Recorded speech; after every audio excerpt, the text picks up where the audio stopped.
When the sun goes down, have you ever noticed how your emotions suddenly feel heavier, like thoughts you handled just fine all day now feel louder, closer, harder to escape? You're lying in bed, the house is quiet, and suddenly your mind isn't. Here's the punchy truth most people never hear. Nighttime doesn't create emotional heaviness, it reveals it. And if you've ever wondered, why do I feel more anxious, sad, nostalgic, or overwhelmed at night? Stay with me, because by the end of this, you'll understand what's happening inside your body, why it's not a personal weakness, and how small changes can bring real relief. Before we go deeper, pause for 1 second. If this topic resonates with you, tap like, drop a comment telling me where you're watching from, and subscribe, because this channel is about helping you feel lighter, not judged. Now, let's talk about why nighttime feels emotionally heavier. Here's the myth most people believe. That means something is wrong with me. Or, if I were stronger, nights wouldn't hit me so hard. That's not true, and I want you to hear that clearly. Nighttime emotional heaviness is not a character flaw. Biologically, your brain works differently after dark. Emotionally, your defenses are lower. Practically, your distractions disappear. All three collide, right when you're trying to rest. And here's a small cliffhanger to hold on to. Once you understand why this happens, you can stop fighting your nights and start working with them. As a doctor who spent years studying the nervous system, sleep, mood, and daily stress patterns, I can tell you something with confidence. Humans are not wired to process emotions non-stop, but modern life asks us to. All day, your brain is in doing mode, solving problems, managing expectations, holding it together. At night, that system finally powers down. And when it does, everything you postponed emotionally comes knocking. Not because you're weak, but because your body finally feels safe enough to feel. Now let me walk you through the most common habits and mistakes that make nighttime emotions feel heavier than they need to be. And stay with me, because after each one, I'll show you how to soften its impact. Habit number 5, and this one sneaks up on almost everyone. You spend your entire day distracted. Emails, messages, noise, movement. Biologically, your brain stays stimulated, but emotionally, nothing gets processed.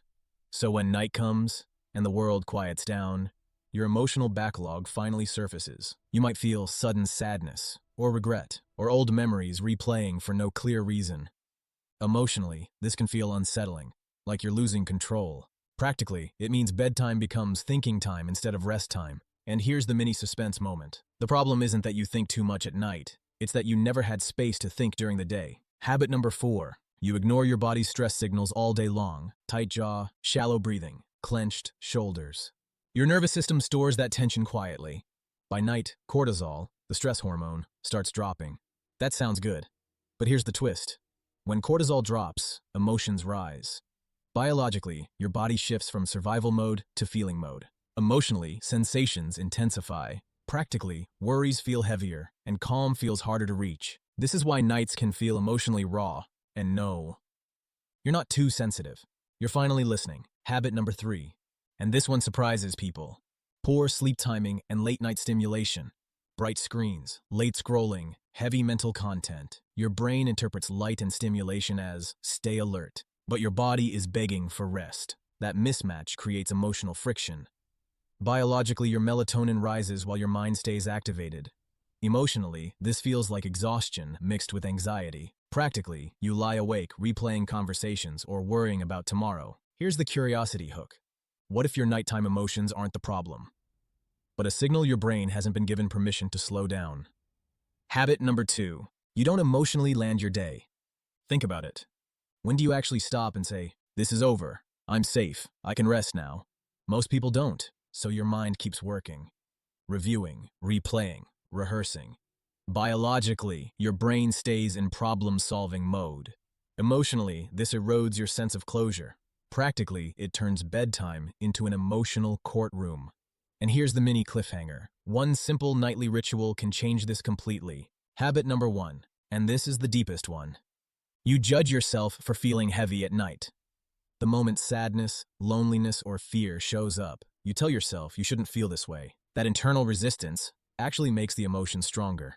Biologically, your nervous system reads judgment as danger. Emotionally, shame adds weight to already heavy feelings. Practically, it keeps you stuck in a loop of self-criticism. This is where most people suffer unnecessarily. And here's the truth I want you to sit with for a moment. Nighttime emotions are not enemies, they are messages. So what do we do instead? Let's move into a gentle, realistic action plan. Nothing extreme, nothing overwhelming, just small shifts that your nervous system will actually accept. First, create a daily emotional landing strip. 10 minutes, no phone, no fixing. Just asking yourself, what did I carry today? Biologically, this tells your brain it's safe to release. Emotionally, it prevents nighttime overwhelm. Practically, it shortens emotional spirals before bed. Second, lower stimulation earlier than you think you need to. Dim lights, softer sounds. This signals your nervous system to downshift gradually, instead of slamming the brakes at bedtime. Third, breathe slower than feels necessary. Long exhales, gentle pauses. This physically tells your body, I'm not in danger. Fourth, normalize nighttime feelings. When emotions rise, say quietly, this makes sense. Not, what's wrong with me, but what's being released. That single shift reduces emotional intensity dramatically. Now let me reassure you, because I know some of you are listening right now, thinking, why does this happen to me so often? You're not broken. You're not behind. You're not weak. You're human. Nighttime strips away distractions. And when it does, your inner world finally gets airtime. That doesn't mean you're doing life wrong. It means you've been strong all day, and strength deserves rest. Here's the hopeful part. The goal is not to eliminate nighttime emotions. The goal is to make them feel lighter, safer, and shorter. Small changes, earlier slowing down, gentler self-talk, simple rituals, can completely change how nights feel. Comfort returns, confidence grows, sleep comes easier, and over time, night becomes a place of restoration, not emotional survival. If this helped you feel seen, please like this video, comment where you're watching from, and subscribe so we can keep having honest conversations about health, emotions, and real life. Remember this, you don't need to fix yourself to feel better at night. You just need to listen differently. Small shifts bring freedom, gentle care builds confidence, and you are allowed to rest. Emotionally, mentally, and fully. You're doing better than you think.